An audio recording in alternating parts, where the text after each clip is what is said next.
Namaste everyone and welcome back to my channel called Zuzanareacts, where I learn all things parallel with your help and I just share my Slovak Central European point of view. The question of today, is there God? Is there God?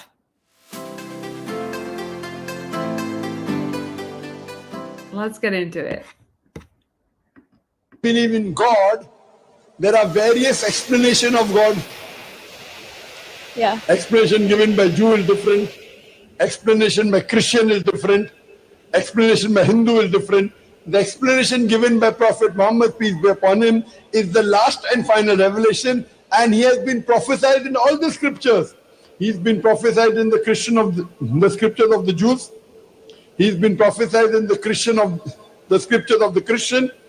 He's been prophesied in the scriptures of the Hindus, and all the scriptures say that the last and final messenger to come is Prophet Muhammad, peace be upon him. So by believing in Prophet Muhammad, peace be upon him, you're believing in all the other religions also, that the last and final messenger is Prophet Muhammad, peace be upon him. So can I conclude that if I become a Muslim, I can, no, I'm also a Christian. Not you are a Christian, you believe in Jesus Christ, peace be upon him. Because Jesus Christ never teach Christianity, sister. Jesus Christ himself did not call himself a Christian. Do you know that? Yeah, I know. So why should you call? So if you become a Muslim, you believe in all the messengers, yes. And you believe in one true God, and you submit your will to God if you become a Muslim. Okay. And you have to respect all the messengers.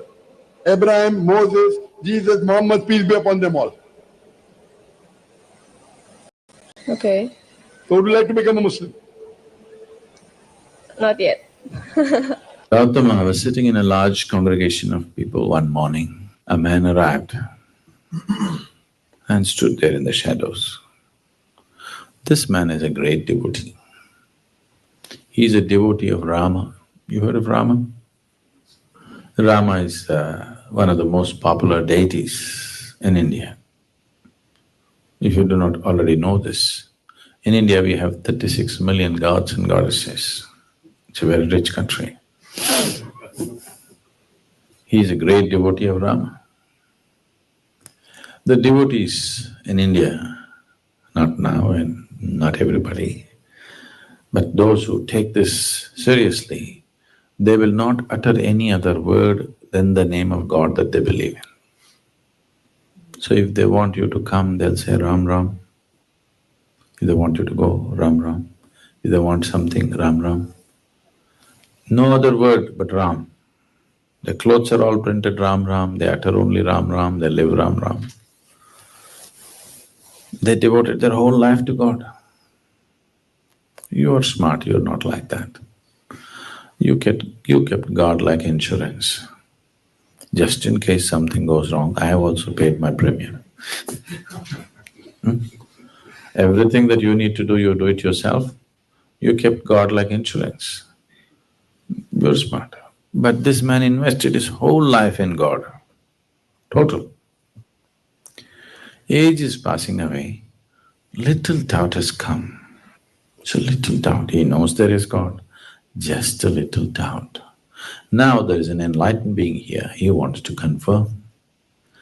But after being a well-known devotee for a long time, because he did not just go to the temple, he built many temples.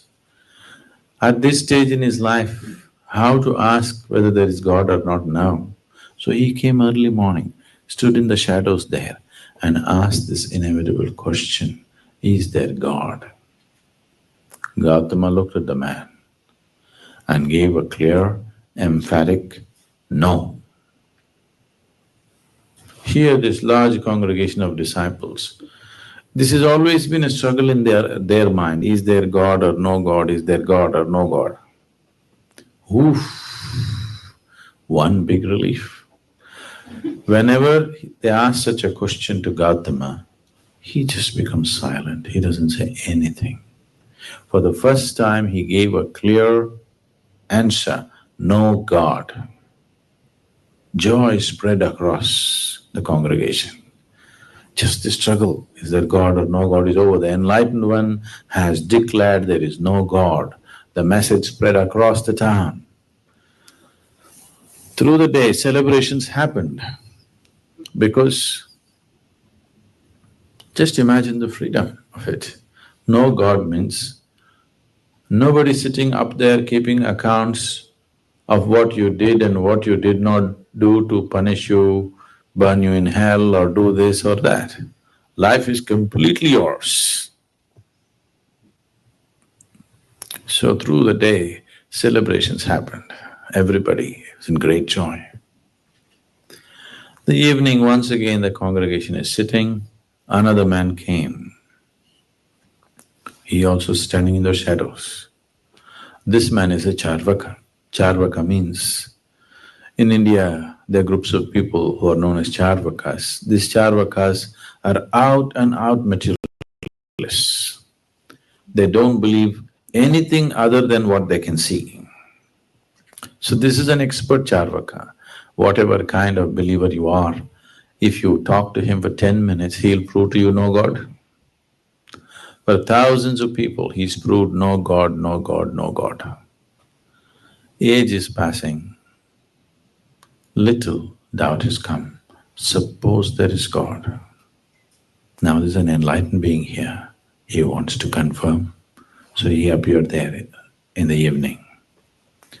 And he asked the same inevitable question, is there God? Gautama looked at the man and said, yes. Once again turmoil started. Morning he said, no God, they were all really happy. In the evening he says, there is God. So what's the game Gautama is trying to play? See, if you believe there is God, or if you believe there is no God, you're in the same boat. You believe something that you do not know. I believe this, you believe that, doesn't make any difference. You can believe whatever you want. Yes? Everybody can believe whatever they want. It need not have anything to do with reality as such. If you say, I do not know, the longing to know will arise within you. If the longing arises, the seeking arises. If the seeking arises, the possibility of knowing exists. Interesting. I don't see how this video is a response to anything that the Muslim guy had said at the very start.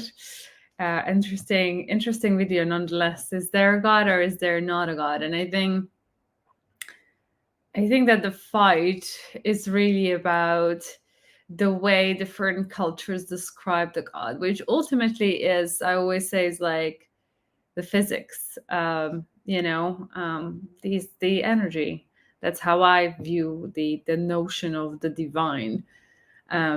Something that has always been, always will be, and only changes and transforms. And that's pretty much kind of the I always say sixth grade definition of physics, what the energy is. And I guess I don't know how Islam actually defines it, but Christianity will always say that, that the God is present, so he's everything and everywhere. So what can that be, right? Like, but then for some reason Christianity paints that image of maybe that was just our generations to simplify for kids the concept of God as the old man sitting somewhere in the skies.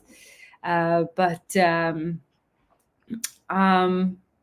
there God? Is there not God? I think the people, I think Nietzsche said that about, like, he declared that God is dead, but it all depends, and people arguing over that, to me, are people that don't have their definition of God aligned. So this is why it's always, I think, important to ask questions like, how do you define God? What do you understand under the notion of God? Because I feel like even then, if you, let's say, do the understanding that I've just shared, it's just maybe then the bit of a matter for scientific debate rather than anything else. Yeah, I did not know. I don't know if you guys knew that, but you're very much closer to that culture of Muslims as well, where I didn't know that they believe in everyone, that they call them prophets, like including Jesus.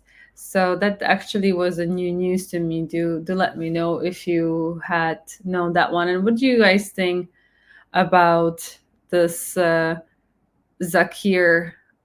He's apparently not, like, he's prosecuted in India, something like that, for money laundering. That's what I found out. So I would love to know your views on him. Apparently he says that he's not per kind of, he's Muslim, but like not per any religion. He has some sort of specific, follows some specific school of thought. Very interesting. So they are claiming that since Muhammad came after Jesus, that, you know, he's the kind of fun and loss. And it's just interesting. I think what Sadhguru had said about, like, I don't know, it's just, I don't think us, and even if you are open to, you know, the different realms, let's put it that way, you can truly from this existence really understand what God is, to be honest. And I think that's the bottom of life. And I think the bottom line. And I think that, you know, that should make us humble. That, you know, we clearly know that there are things in life beyond our comprehension. And we just simply do not really know. And it's also experiential knowledge, which I sometimes do believe it's more important than anything else. The other realm, I find, is very, I think it's more real than this world, but it's very scary at the same time, because there is a lot of malevolent entities that people are able to channel, and they are disguised as a false light. So even though you might have access, just you have to somehow make sure that you are connected directly to source. This is why I'm not a fan of like, I don't know, like, to me, there is just one source. To you know, you have the concept of Brahma, the kind of the ambivalent being that governs the entire universe, and I don't see a reason why you need to connect with anything else but that. To me, it's like, why would you go to a mediator if you are able to be connected directly to source? So, but we don't really know what exactly that organism or entity or whatever it is, you know. We just know that this entity divinely governs a lot of things. That you think about the construction of the universe and just our tiny little earth, like we're just like such a tiny speck of dust.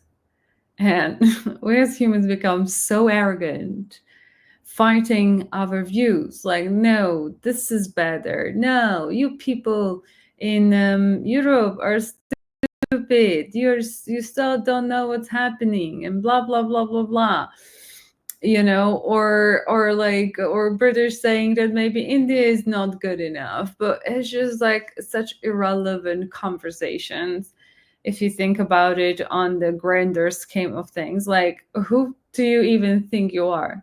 You're just basically nothing. You are even less than a speck of a dust. And I think this knowledge is pretty humbling, and it should be very humbling when you approach your day-to-day life and how you treat people, after all, or when you're fighting your beliefs. I think your beliefs are yours, right? Like, just in the ideal world, really do not harm anyone.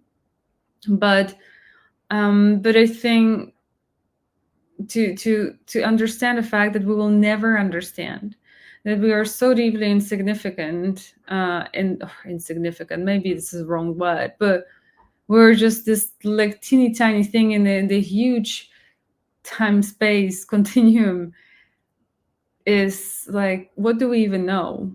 When we think that we know, we feel so arrogant, but should we? I think that's a question.